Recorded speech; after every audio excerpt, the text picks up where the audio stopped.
Let's go to the movies. Played it for her, you play it for me. You just put your lips together and blow. Go ahead. Make my day. Fasten your seatbelts. It's going to be a bumpy night. I got a bad feeling about this. I have a feeling we're not in Kansas anymore. Frankly, my dear, I don't give a damn. Welcome to the Classic Film Club with Richard Kuipers. Hello and welcome to the Classic Film Club. Richard Kuipers here with you. I'm a critic for the International Trade Paper Variety, a film festival curator, and a lifelong movie nerd. Thanks to everyone for listening throughout 2020. It's great to be back in 2021 with lots of great things in store for this year. This podcast is dedicated to taking a fresh look at movie classics to see how well they've stood the test of time. When we look at films that were hailed as classics 40, 60, even 90 years ago, which ones still merit such lofty status, and how many have lost that luster when we look at them through the cultural, social and political lens of today? Some, like Citizen Kane, are impervious to time. It's just as relevant and powerful as it was in 1941. Others, like Gone with the Wind, which I looked at in the previous Classic Film Club instalment, haven't fared so well. It's still a great movie-making achievement, but for me, its portrayal of black American characters is so troublesome, to put it kindly, that its reputation is diminished, and I can't consider it to be a true movie classic. In this chapter of the Classic Film Club, I'm turning my attention to movies that have won the Oscar for Best Foreign Language Film. It'll bring us into contact with giants of cinema, including Federico Fellini, the Italian maestro who brought us La Strada, La Dolce Vita, Satyricon, City of Women, and so many other great films. It also gives us a chance to focus on lesser known but vitally important figures, such as Greek director Costa-Gavras, better known as Costa-Gavras, who made a series of exceptional political dramas, including State of Siege, The Confession, and Missing, starring Sissy Spacek and Jack Lemmon. Costa-Gavras deserves to be better known, and to support that cause, I'll take a look at arguably his best film, Z, from 1970, one of very few features ever to be nominated for Best Picture and Best Foreign Language Film in the same year. After such appalling events at the end of the previous US president's term, Z is even more relevant and urgent now, 51 years on. That's a little later in the show, along with my usual trip to the trash and treasure vault, where I can feel some juicy European exploitation titles coming on. But first, a little background on the territory we're about to enter. The Oscar category for Best Foreign Language Film is now known as Best International Feature, an overdue change made in 2019 when the Academy finally realised that foreign is an outdated term when film finance and production has become increasingly international, not just in recent years, but for about the past 30 or even 40 years. It's still just one award, but at least it recognises changes in the industry. The decision seemed to arrive right on cue, with South Korean production Parasite winning Best Picture, Director, Screenplay, and Best International Feature at the 2020 Oscars. Between 1929, the year of the first Academy Awards, and 1946, there wasn't even a category for foreign language films. Between 1947 and 1955, an honorary Oscar was presented, except in 1953 when no award was given. Initially, this category had no nominees, just a winner announced on the night, and the award going to the producing country rather than the producers and or the director. Just how the Academy of Motion Picture Arts and Sciences arrived at the choice of just one film is a question that has no clear answer, though I'm sure it's buried somewhere in the Academy's tightly held archives. Things changed in 2014, with the director's name engraved alongside the country, with he or she also allowed to keep the statuette. The first film to receive the gong was Shoeshine by Italian director Vittorio De Sica. He also won for Bicycle Thieves in 1949 and The Garden of the Finzi Continis in 1971. As of 2020, Italy leads the honour roll with 14 wins, followed by France on 12 and Spain with 4. Every country is eligible to submit one film each year for consideration. From that initial long list, a short list is made by the Foreign Language Film Award Committee, and from there, the final 5 nominees are announced. Australia has submitted 13 films over the years, the first of which was Floating Life in 1996, a wonderful family drama directed by Clara Law and spoken in Cantonese, English and German. Other Australian nominees include Warwick Thornton's magnificent Samson and Delilah, spoken primarily in Walpuri, and Buoyancy from 2019, a powerful story about human slavery, directed by Rod Rathjen in Thai and Khmer language. One Australian film, a co-production with Vanuatu, did make the final list of Oscar nominees in 2016. Tanner, co-directed by Bentley Dean and Martin Butler. It's a beautiful love story filmed in Vanuatu in Nalval language. It still seems incredible that in 92 years of the Academy Awards, only one foreign language film, Parasite, has also won the Oscar for Best Picture. That's an English language bias of a mere 98.3%. I wanted to dive into non-English language cinema for any number of reasons, but the one that really guided me was having some time over the New Year break to think about the foreign language films I saw when I was a kid in late primary school and early into high school, when cinema was becoming such a huge part of my life. So often the first real impression I had of places, cultures, politics and people outside of the UK and USA, which we all grew up watching on TV and cinema, was in a theatre, witnessing a movie with subtitles. It was like a door being opened, and I learned so much from what I'd seen directly on the screen and by turning to books to discover more about those stories. Films like Fassbinder's The Marriage of Maria Brown, 1979, about a widow making her way in the aftermath of Germany's defeat in World War II. Stalker by the Russian master Andrei Tarkovsky, a mesmerising sci-fi mystery with strong parallels to The Wizard of Oz. Yes, The Wizard of Oz. I saw Hungary from the turn of the 20th century to the outbreak of World War II in Miklos Jansko's Hungarian Rhapsody from 1979. I witnessed a Vietnamese refugee trapped in a Hong Kong detention camp in An Hoi's The Story of Wu Viet from 1981. And I can never forget the lives of Sao Paulo street kids depicted in Hector Babenco's masterpiece Pijote from 1980. One positive thing to come out of the coronavirus time we're still experiencing is the amount of foreign language material that's been watched on streaming services such as Stan, Netflix and Prime. The numbers are staggering, and what this has led to is a huge rise in the number of non-English language productions being commissioned by these streaming services. It shows that audiences are so much more willing to watch subtitled material than ever before. As someone who spent many years working at SBS, Australia's multicultural broadcaster, and promoting foreign language movies, this is especially great news, and we're all going to be much richer for it.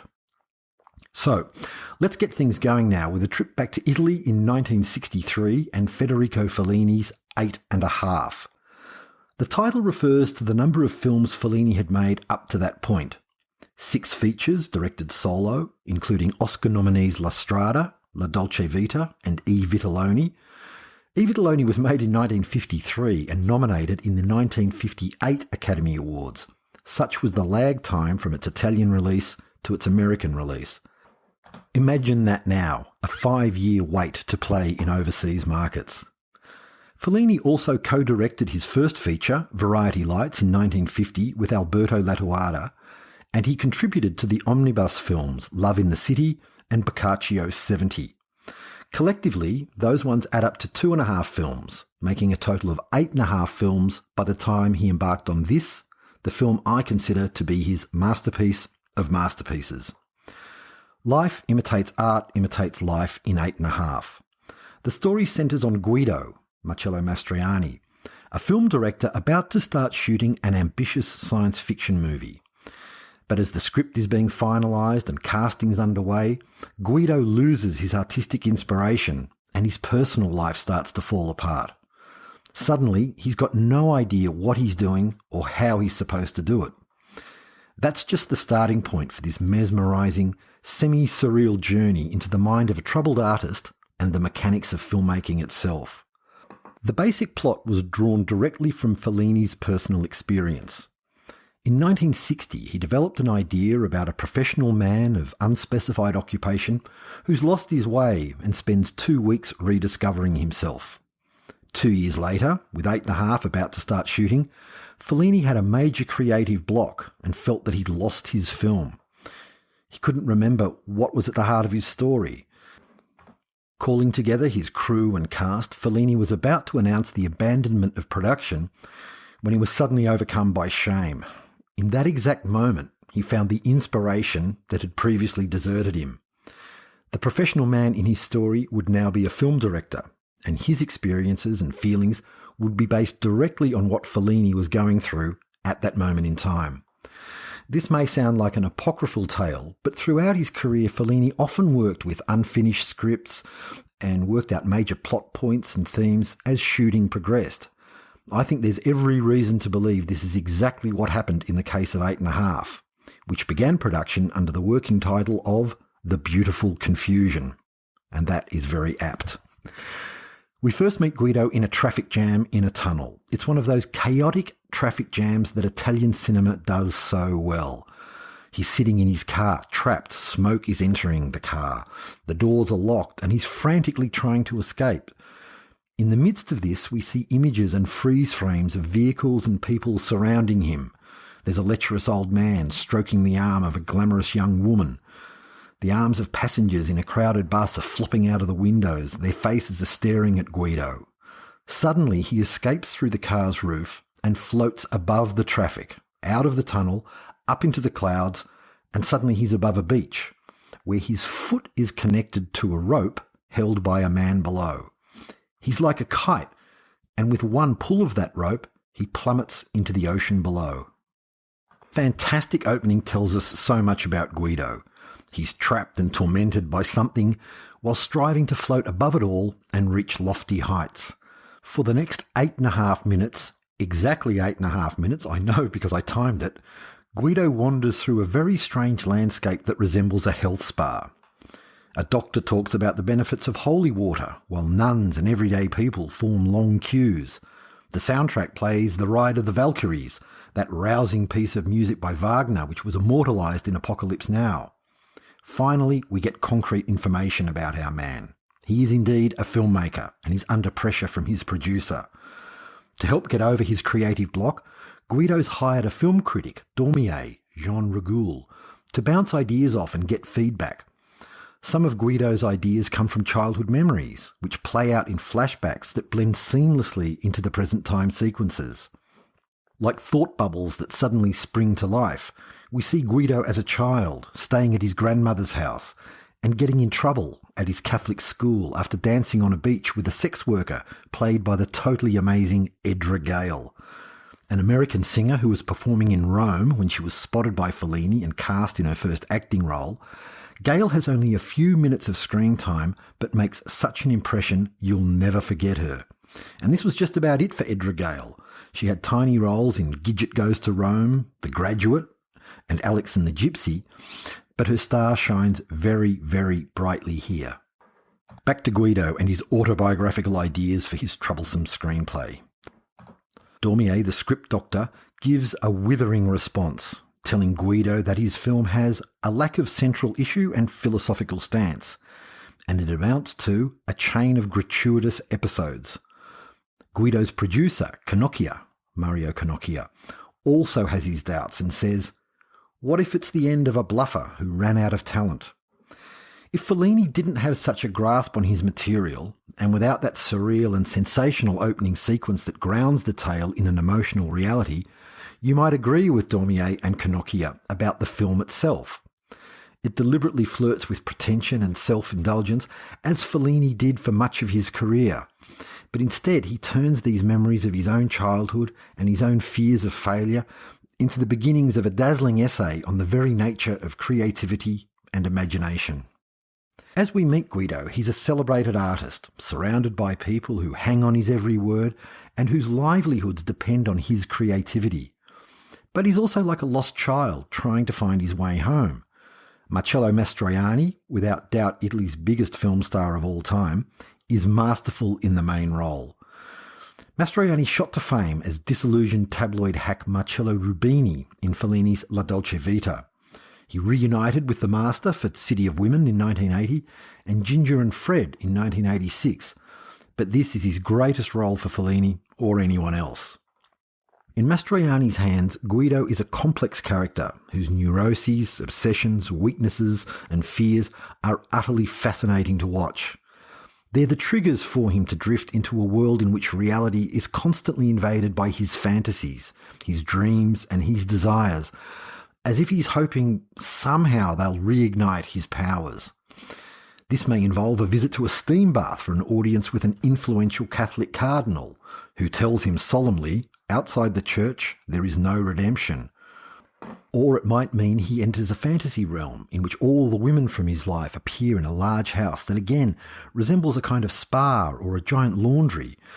They pamper and fuss over him, wrapping him up in towels while he struts around like a harem keeper, even cracking a whip when the women begin to turn on him, expressing their frustrations and anger at how selfish he's been and how poorly treated they were after the initial fire of lust had subsided. Scenes of a man marching around with a whip like this must have shocked many viewers back in 1963, and they're still pretty wild today. But nothing vicious is happening, and it's clear that Fellini is with the women all the way. Guido is hearing truths he needs to hear, and the whip is really on him. Apart from his creative crisis, Guido's personal life is a shambles. He's estranged from wife Louisa, played by the great French star Anouk, who'd also been in La Dolce Vita. When his girlfriend Carla, Sandra Milo, arrives at his hotel, where the production crew is staying and hoping they'll be working soon, Guido hardly even seems excited and sends her to another hotel. He may not be able to connect properly with the women in his life, but in his imagination, it's a very different story. He constantly has visions of Claudia Cardinale, a film star whom he pictures as perfect casting for his film and the ideal woman for his life. Choosing Claudia Cardinale was inspired. She was a true movie star who'd shot to fame in Visconti's Rocco and His Brothers in 1960, and whose brilliant career includes Once Upon a Time in America and Fitzcarraldo in 1982. There's another female character that floats in and out of the picture that I'd like to draw attention to. It's Gloria, the young girlfriend of Guido's close friend Mario. We first see her early on, while Guido's getting feedback from the critic Dormier. Gloria's played by Barbara Steele, an English actress who starred in a series of Italian horror films including The Horrible Dr. Hitchcock, The Long Hair of Death, and the all-time cult classic Black Sunday, made in 1960. Mario Bava, the director of Black Sunday, described Steele as having impossible eyes, and he was right. You can't take your eyes off her eyes as soon as you see her. Steele is one of the great scream queens of all time, and you can also see her in David Cronenberg's Shivers from 1974, and the original, very fun version of the killer fish cult classic Piranha from 1978. In 8½, things get crazier. Deliriously, magnificently crazier, as we get a glimpse of the sci-fi film Guido's meant to be making. He visits a mega set of a spaceship, which looks like a giant Meccano contraption and sits in the middle of nowhere, resembling some post-apocalyptic wasteland. Could this be a metaphor for Guido's creative powers at this time? There's something in the middle, but it's barren and unsupported at the edges. Meanwhile, the casting process continues with screen tests to determine who'll play what role. The camera tests are static, head and shoulders shots without any aspect of performance or audition. As Guido watches them and makes the comment, "There's no part and there's no film," I was reminded of the famous screen tests Andy Warhol shot between 1964 and 1966 at his New York factory studio. He shot over 500 reels of mostly famous faces who weren't actually screen testing for anything. They are in fact portraits created without a brush, but with a movie camera, and they were independent works of art. That seems to be what Guido's doing here, collecting things, objects, people, faces, hoping to make sense of it all. This is a film that knows it's a film. Most movies create an illusion, for us the viewers, of a real world we're given access to, and one that unfolds as if cameras and crew members weren't present. 8½, never pretends to make this contract with us. It draws attention to the artifice of cinema and talks back to us as if it's saying, look at how this art form works. It's completely chaotic, but when the ingredients are right, it somehow comes together and it can be magical, like the film you're watching right now. In that respect, it shares common ground with Robert Altman's The Player and Francois Truffaut's Day for Night, two other great films about art and artifice in cinema. When shooting began in May 1962, in the same sort of chaos we see on screen, Fellini's American press officer, Dina Boyer, asked him to give some sort of explanation for what he was doing. He told her that he hoped to convey the three levels on which our minds live: the past, the present, and the conditional, the realm of fantasy. He succeeded brilliantly. This is a fantasy indeed, but one that's rooted in human emotion, frailty, doubt, egotism, and finally, the most powerful and beautiful quality we possess, the power of love. The power of Nino Rota's music is also part of 8½'s many charms.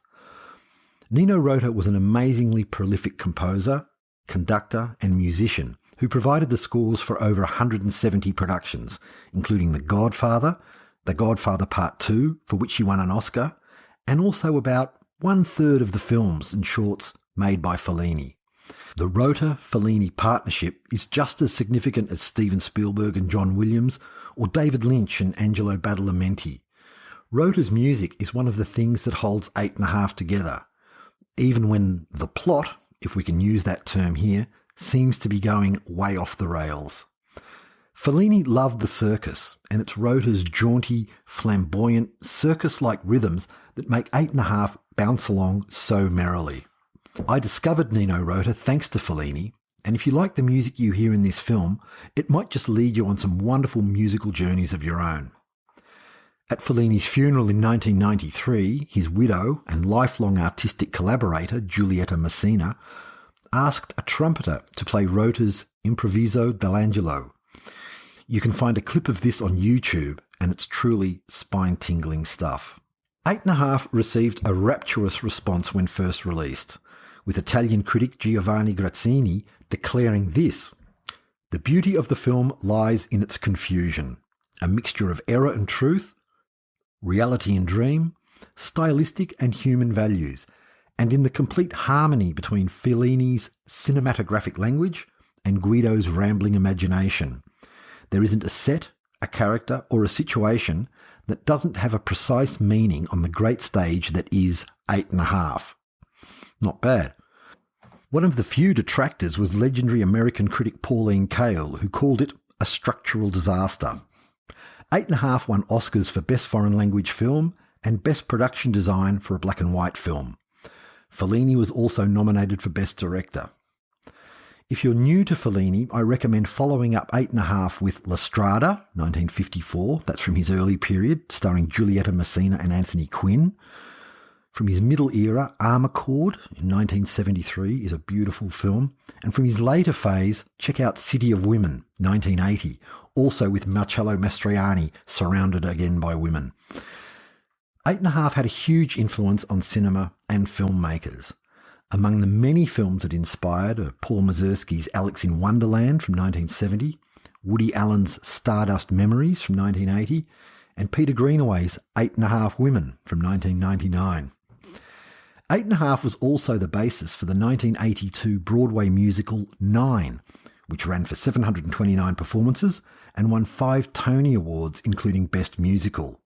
It was also adapted for the big screen in 2009, with Daniel Day-Lewis in the pivotal role. 8½ is a movie masterpiece that has stood the test of time brilliantly well. It's 5 out of 5, and it will entertain and excite audiences forevermore, I am sure. You can find it for rent on YouTube Movies. You know how to whistle, don't you? You just put your lips together and blow. You're listening to the Classic Film Club with Richard Kuipers. Our next attraction on this foreign language Oscar edition of the Classic Film Club comes from 1969. It was the first film to be nominated for Best Picture and Best Foreign Language Film. It won the Oscar for Best Foreign Language Film and also the Oscar for Best Editing, and it was also nominated for Best Director and Best Adapted Screenplay. The title of the film is the letter Z, as we know it, but here it is definitely pronounced Z. Z is a political thriller about the assassination of a progressive politician and the attempted cover-up by military, political and bureaucratic forces. It's a French-Algerian production, filmed in Algeria, and directed by the Greek-French filmmaker Costa-Gavras, known professionally as Costa-Gavras. Z was made at a very volatile time. The May 1968 riots, Democratic Convention violence, the assassinations of Robert Kennedy, Martin Luther King and Malcolm X were still fresh in the memory, and a general air of tension prevailed as protests against the war in Vietnam escalated. Z had its world premiere in Cannes in May 1969 and opened in the United States on the 8th of December, just 2 days after the infamous Rolling Stones concert at Altamont Speedway, where 18-year-old black man Meredith Hunter was stabbed to death on camera by Hells Angels member Alan Passaro. The so-called Summer of Love that began in 1967 had become the Winter of Hate by the time December 1969 rolled around. And it was into this environment that Z, was released in the USA. Indeed, Z came to mind, and I really wanted to give it a fresh look after watching the storming of the US Capitol on January the 6th this year, when the foundations of democracy were assaulted by extremist groups. Z is based on the book by Greek author and diplomat Vasilis Vasilikos, and it's worth spending a little time now talking about the book and the real-life characters. You can watch and enjoy Z without any prior knowledge, but having a little background information adds even more to its impact. Vasilikos' novel is a thinly disguised account of the 1963 assassination of Grigoris Lambrakis, a champion athlete, a World War II resistance hero, and a left-wing member of parliament. Lambrakis had just delivered an anti-war speech when he was killed in public by 2 right-wing extremists. 500,000 people attended Lambrakis' funeral, which also served as a protest against Greece's right-wing government and its monarchy. The investigation into Lambrakis' death was headed by Christos Tsatsitakis, a diligent, honest magistrate who uncovered damning connections to police, army and far-right forces. In the aftermath of the 1967 military coup, Tsatsitakis was imprisoned and the killers were set free. Tsatsitakis survived and went on to serve as president of Greece from 1984 until his death in 1990. The film's title comes from the first letter of the Greek word, Z, meaning he lives. The letter Z, or Z, appeared in graffiti all over Athens after Lambrakis' death and became an internationally recognised symbol of peace and democracy. Next time you see a documentary with archival footage about political unrest in the 1960s and 1970s, look out for the Zs painted on walls in the background. There's a striking text message during the opening credits of Z. It reads, "Any relation to real persons or events is not coincidental. It is intentional." It's the complete opposite of what's usually written in the end credits of dramas, and it says so much about the film we're about to watch. Even if no country, city or places are ever named in Z, we know it's based precisely on events in Greece 1963, but it could be taking place anywhere and at any time. In fact, events like this have taken place almost everywhere and throughout history, and they continue to. The character representing Grigoris Lambrakis is also not named. Played by French icon Yves Montand, he's known simply as the Deputy. The Deputy is a member of the opposition. He's a former Olympic champion, and he's gaining widespread support for his promotion of pacifism and democratic principles. Before we meet the Deputy, we're given a bracing picture of the political landscape. The opening scenes take place during an apparently dry and very boring conference about government agricultural policy. That's until the Chief of Military Police steps up to the microphone and starts talking about the need to combat mildew of the mind and how blights, such as pacifism, are infections that must be stopped by pro-government forces he describes as being like antibodies. Religion comes into the mix as well. God casts no light on the Reds, he says, using the traditional right-wing tactic of casting anyone in opposition as a godless communist. Much like we still hear today, it's a playbook that's never really been retired. These introductory passages might make you think that Z is going to be a dirge of rhetoric and left-wing idealism, like all that Marxism and Maoism that made many political films of the 60s and 70s so tough to watch and look embarrassingly naive today. But Z is anything but a tough slog to watch. It's a tense, complex crime thriller with a potent political backdrop. Costa-Gavras generates strong suspense from the moment we meet the deputy and rumours about an attempt on his life begin to circulate. As the fateful moment draws near, we see government figures making their way to a performance by the Bolshoi Ballet. What a perfectly ironic alibi, attending a high culture event featuring the famous dance company from communist Russia, while hired thugs carry out the assassination of a supposed left-wing threat. After the deputy's attacked by these thugs, he's rushed to hospital and lingers in a coma for several days before dying. There's no attempt to disguise the identity of the killers, a couple of goons named Yago and Vargo. Rather than a whodunit, Z is a howdunit, as it begins to connect the dots between the grungy killers and people in high office. Carrying out this task is another unnamed character, the magistrate, played by French great Jean-Louis Trintignant, and based on Christos Sartazakis, the honest legal investigator and future president of Greece I mentioned before. Trintignant, famous for Claude Lelouch's A Man and a Woman, Bertolucci's The Conformist, and more recently in Michael Haneke's Amour from 2012, won Best Actor at Cannes for his performance as a man who's determined to find the truth, even under the most intense pressure and danger that mounts, as his incorruptibility becomes apparent to those who expect him to simply roll over and pervert the course of justice. The magistrate is the key to the film being so watchable and accessible. He's not a political creature who espouses ideology. He is simply wholly dedicated to pursuing the facts of the matter. Playing an important and exciting side role to the magistrate is yet another unnamed character, the photojournalist, played by Jacques Perrin, who was also the producer of Z. He's a classic muckraking journalist type, doggedly pursuing the story from every angle, which includes barging in on the deputy's widow, Helene, with uncomfortable questions. Helene is played by Irene Papas, the only Greek actor in this most Greek of stories.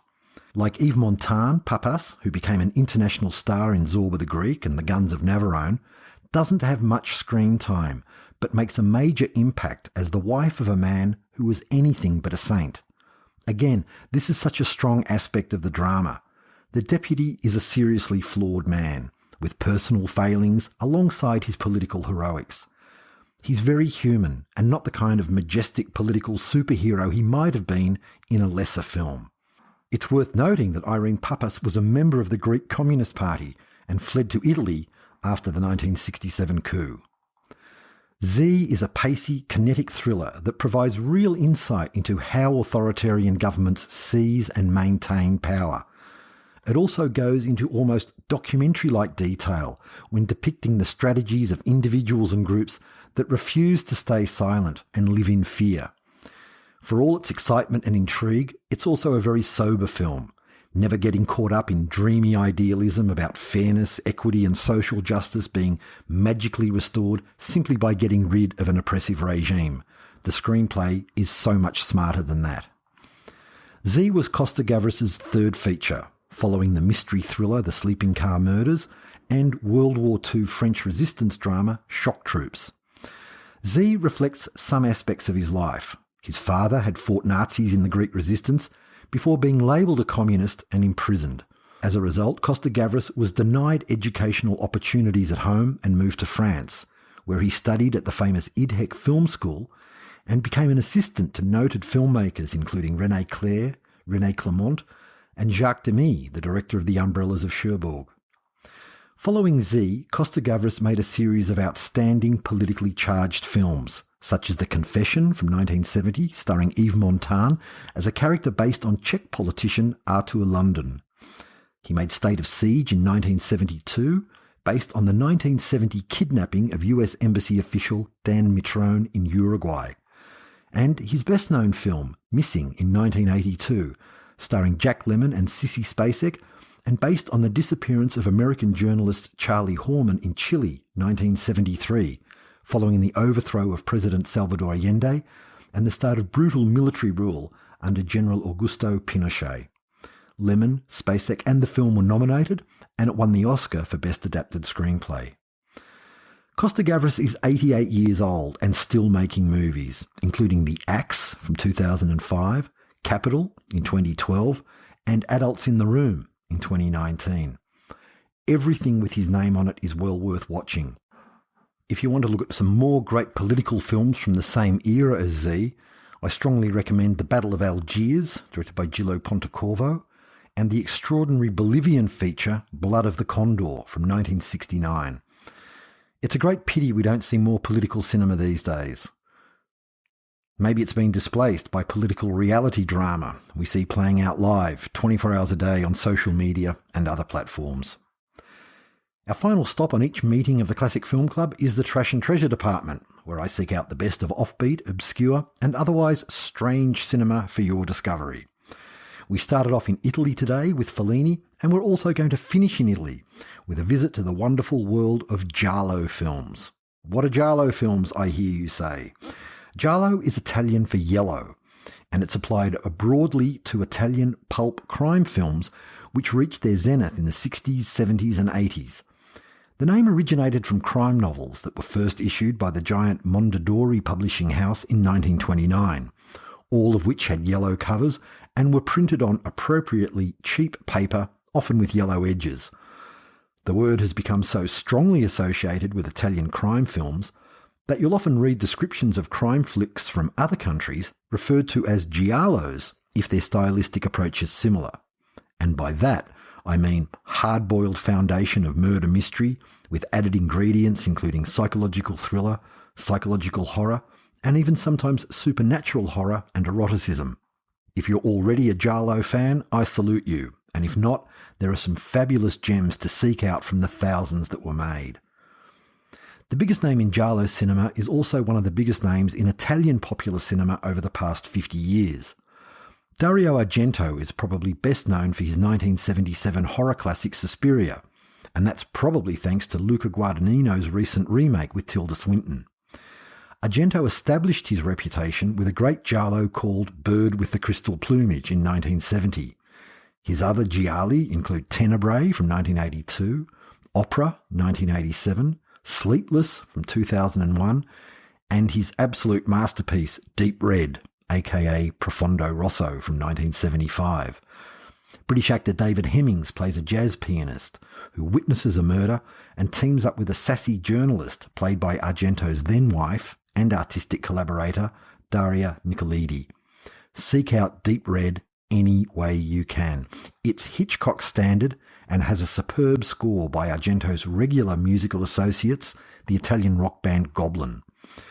After that, you might want to check out Blood and Black Lace from 1964, about models from a shady Rome agency being murdered by a masked killer. It was directed by the hugely influential stylist Mario Bava, whom I mentioned earlier when talking about the actress Barbara Steele. Blood and Black Lace is available on Amazon Prime, as is The Perfume of the Lady in Black from 1974, starring Mimsy Farmer as a scientist haunted by hallucinations, or are they, of her dead mother. Prime also has a fine documentary, All the Colours of Giallo, which gives a great overview of the genre and includes interviews with key figures such as Dario Argento, Mario Bava's son and filmmaker Lamberto Bava, and the late, truly great Daria Nicolidi. I could go on forever about giallo films, so before I get completely carried away, I'll just recommend a few more titles. You can find all of these on the internet with a bit of searching. These are among the very best giallos of all time, and they're worth it for the titles alone. For example, Lizard in a Woman's Skin from 1971 and Don't Torture a Duckling, 1972, both of which were directed by the angry old man of Italian cinema, Lucio Fulci. Murder and sculpture are combined to great effect in Who Saw Her Die from 1972, starring George Lazenby, Australia's very own one-shot James Bond. And from the 1980s, there's Stage Fright, made in 1986, also under the title of Aquarius. It's a super tense backstage murder mystery directed by Michele Soavi, the former assistant to Dario Argento and Lucio Fulci. And finally, don't forget about Death Laid an Egg from 1968, and because nothing could possibly follow this one, Strip Nude for Your Killer from 1975, starring the marvellous Edvig Fenech. Thank you very much for listening to this foreign language film edition of the Classic Film Club. Lots to go on with. I hope you explore and enjoy many, many foreign language films, including the ones we've talked about today. And I'll be back soon with more movie musings. Until then, bye for now. You can't go now. Work here is done. I love a happy ending. You've been listening to the Classic Film Club with Richard Kuipers. Available on Apple Podcasts, Google Podcasts, Spotify, iHeartRadio, or wherever you get your podcasts. This has been another quality podcast production from Bytes.com.